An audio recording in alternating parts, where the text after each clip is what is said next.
¿Cómo me doy cuenta si un bebé, porque si dices que de los 0 a los 3 años, pues son bebés todavía, ¿cómo te das cuenta? ¿Cuáles serían algunos síntomas o signos de que yo diga, híjole, podría ser que mi hijo tuviera esta condición? Ok, desde el punto de vista clínico, cuando hablamos clínico son los síntomas, lo que tú ves a simple vista, que no es ningún laboratorio, ¿no? Algo que tú ves el bebé y dices, aquí pasa algo raro, ¿no?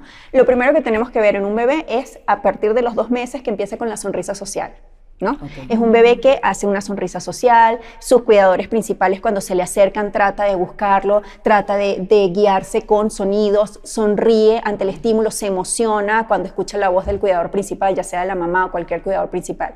Eso es un síntoma que tenemos que tener en cuenta. No diagnostica autismo, esto es muy importante saberlo, no te da diagnóstico de autismo, pero te dice tienes que vigilar, algo puede estar pasando, ¿no? También tenemos estos bebés que son en extremo, o en extremo irritables o en extremo pasivos, ¿no? Que tú dices, no, mi bebé es perfecto, un bebé nunca molesta, nunca llora, nunca pide, nunca nada, o todo lo contrario, esas mamás que dicen, no, o sea, estoy agotada, todo el tiempo es llanto, no duerme, todo el tiempo necesita estar en movimiento, ¿no? Entonces, estos dos extremos también es algo que nos tiene que llamar mucho la atención. Vuelvo, insisto, no te da el diagnóstico de autismo, pero sí te dice, ojo, hay una bandera roja, ¿no?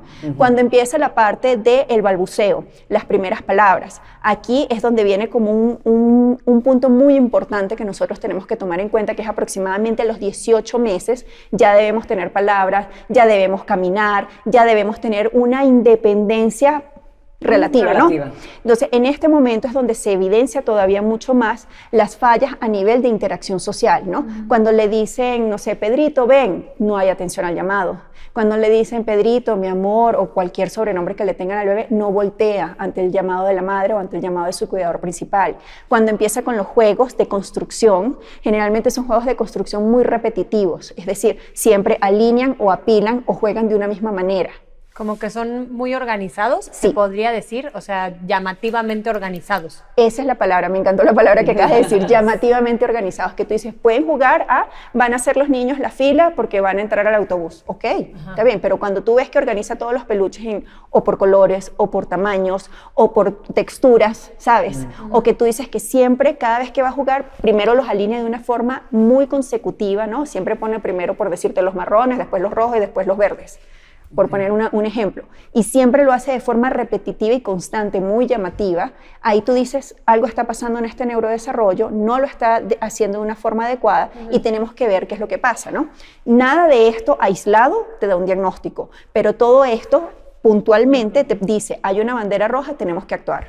Oye, y en conjunto, por ejemplo, dices tú, a mí me llama la atención porque yo tengo un hijo hiperactivo con déficit de atención. Y algo, en un principio, no dormía, era demasiado irritable, que estaba todo el tiempo despierto. Bueno, durmió una noche completa hasta que cumplió 2 años. Y yo era mi primer hijo, entonces yo creía que era normal. Yo creía que era normal, obviamente, pero entonces hoy que dices eso, de repente, pues, fue hace más de 17 años, o sea, no había como tanto información. Sí, claro. Nunca me pasó a mí por la mente que pudiera tener algún problema de neurodesarrollo, o sea, jamás. Sí. Pero sí me llamaba la atención que todo el mundo decía, no, pero va a dormir como a los 6 meses, a los 7, a los 8, a los 10, al año y medio, a los 2 años y mi hijo no dormía. ¿Hay diagnósticos que se pueden confundir? O sea, porque esto que me estás diciendo a mí me suena y mi hijo no pues es eso, no tiene una condición. No tiene la condición de autismo tu chiquito o tu adolescente ya, ¿no? Pero está catalogado dentro de los trastornos del neurodesarrollo. Entonces, ahí compartimos como muchas cosas, ¿no? Síntomas. Desde el punto de vista, como lo acabo de comentar, la parte sintomática, que tú lo ves. O sea, ¿qué es lo que está pasando, no? A nivel de juego, a nivel de comportamiento, a nivel de interacción social. Generalmente son chiquitos que tienen una motricidad fina muy desarrollada. Cuando tú le dices, no, doctora, o sea, agarra el guisante así y hace la pinza perfecta, ¿no? Pero si lo llevo al parque, le cuesta subir escaleras, no le gusta la resbaladilla, no se monta en el columpio, pareciera que no se ubica en el espacio, ¿no? De los juegos en general. Entonces, casi siempre son chiquitos que la motricidad fina es muy buena, o sea, es perfecta prácticamente, pero la motricidad gruesa tiene todas estas alteraciones por la praxis. Es decir, cuando necesito hacer una actividad como es subirme a la resbaladilla, ok, tengo que pensar cómo voy a alternar mis pies para subir las escaleras, cómo me voy a sentar, cómo cómo me voy a aventar. Entonces, toda esta parte de planificación en ellos siempre tiene algunos bemoles. Entonces, cuando tú ves los chiquitos, no, es que pareciera que como que no se halla, ¿no? O vienen todas estas cosas, no, es que es un poco más lento que los demás, ¿no? Estas cosas que veníamos hablando antes. Sí. Entonces, esto también es importante tomarlo en cuenta. Híjole, pero qué difícil, porque bien dicen, ¿no? Que de entrada no puedes comparar a tu hijo con otros niños. Luego, entre un hijo y otro, te dicen, no compares porque cada uno tiene un desarrollo distinto. O si es tu primer hijo. O si es tu que primer sientes hijo. que todo es normal porque pues eres primeriza. Espérate, o es Y hijo dices, de pandemia. Hijo de sí, pandemia, ah. pues no socializa porque pues estuvo en la casa. Entonces hay como tantos factores a tomar en cuenta y a mí me llama mucho la atención el tema, en el tema del autismo, cómo ustedes lo catalogan como espectro. Y espectro significa, me imagino que niveles, ¿no? Y, Sí. y esos niveles de una persona que tenga el autismo funcional y un autismo que de plano sí requiera pues, cuidados como mucho más especiales, que a lo mejor no sea tan fácil incluirlo en las labores, digamos, cotidianas o meterlo a la escuela tradicional. Platícanos un poco justamente de este espectro autista. Sí, se habla del espectro porque va, hazte de cuenta, y al principio se mostraba como si fuese un arco iris, ¿no? Que hay como una diversidad de tonalidades, hay una diversidad desde el más oscuro hasta el más claro, ¿no? Esto antes del 2013, que fue como la nueva reclasificación que se hizo, se hablaba de autismo leve, moderado y severo, ¿no? Y ahí estaba fuera el TDAH, fuera el síndrome de Asperger, fuera el síndrome de Rett, ¿cierto? Okay. Entonces, cuando en la nueva clasificación se habla de autismo grado 1, grado 2 y grado 3, ya, no hay más. Ya, no severo, No hay no más. segundo, 3. ok. No, Ok. 1, 2, 3. O sea, Ok.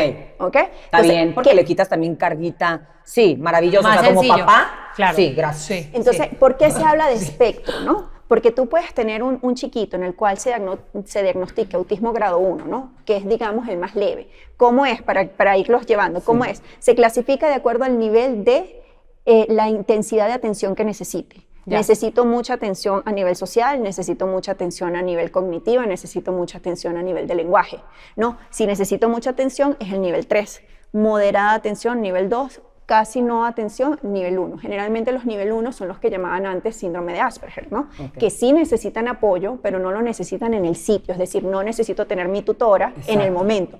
Puedo andar en un ambiente regular y tengo apoyos externos, Ya. ¿no?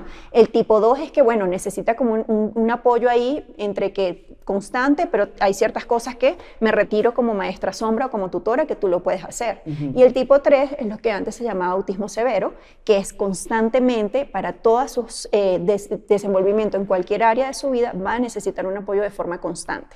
Entonces, ¿por O qué? sea, necesita tener a alguien Siempre. Siempre. Hay que ir a un lado apoyando, ¿no? Apoyando. Ok. Entonces, ¿por qué se llama espectro? Porque tú puedes tener cualquier nivel de autismo y puedes cursar por todos. Ok. ¿No? ¿Esto de qué va a depender? Tú puedes diagnosticar a un chiquito, por decirte, nos llegó 3 años, 2 años y medio, autismo grado 1. ¿Por qué? Porque, bueno, tiene ciertas palabras, su área de interacción social es limitada, pero logra, ¿no? ¿Ok?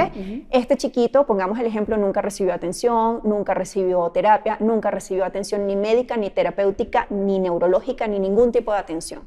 Entonces, obviamente, mientras viene en la curva del neurodesarrollo, que es la edad, a los 2, a los 3, a los 4, las demandas sociales, las demandas cognitivas, las demandas académicas van a ser mucho mayores.